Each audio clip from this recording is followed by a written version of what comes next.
ছাত্ররা বুক পেতে দিয়ে রাজপথে তাদের দেশের প্রতি তাদের প্রেম এবং ভালোবাসা দেশের শুরু থেকে এই পর্যন্ত প্রকাশ করে এসেছে এবং ভবিষ্যতেও যদি কোনো সময় রাজপথে কোনো সমস্যা হয়, দেশকে কোনো অরাজক সৃষ্টি করার জন্য কোনো পক্ষ যদি এরকম আওয়ামী লীগের নেই বা আওয়ামী লীগের অঙ্গ সংগঠন বা অন্য কোনো অঙ্গ সংগঠন দেশকে অরাজক সৃষ্টি করতে চায়, তাহলে ছাত্ররা এরকম ভাবে আবার দেশের কান্ডারি হয়ে দেশকে বাঁচানোর জন্য এগিয়ে আসবে। এই জন্য এবং আপনারা যে আজকে সবাই এখানে উপস্থিত হয়েছেন, আমাদের সাথে আনন্দ ভাগাভাগি করতেছেন, এই জন্য আপনাদের সবাইকে আমার পক্ষ থেকে লাল গোলাপের শুভেচ্ছা এবং সবাই দোয়া করবেন যাতে এই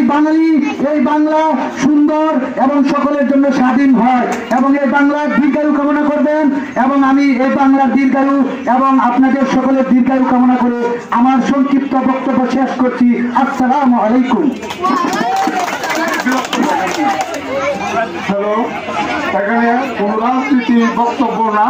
এখানে ছাত্ররা যে স্বৈরাচারী শাসন সরকার এই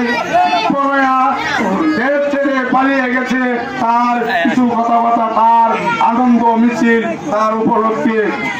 এখন এই উপলক্ষে কিছু কথাবার্তা বলবেন নবাবগঞ্জ বাজারের বিল্লাল মৌলানা সাহেব। আপনাদের আসসালামু আলাইকুম ওয়া রাহমাতুল্লাহি ওয়া বারাকাতুহু। সর্বপ্রথমেই মহান রব্বুল আলামিনের অসংখ্য অগণিত শুকরিয়া আদায় করছি যে মহান রব্বুল আলামিন আমাদেরকে এই ছাত্র সমাজের আনন্দ মিছিলে সক্রিয়ভাবে থাকার এবং মিছিলে অংশগ্রহণ করার জন্য তৌফিক দিয়েছেন, এই জন্য শুকরিয়া আদায় করি আলহামদুলিল্লাহ। আমি শ্রদ্ধা ভরে স্মরণ করছি বাংলাদেশের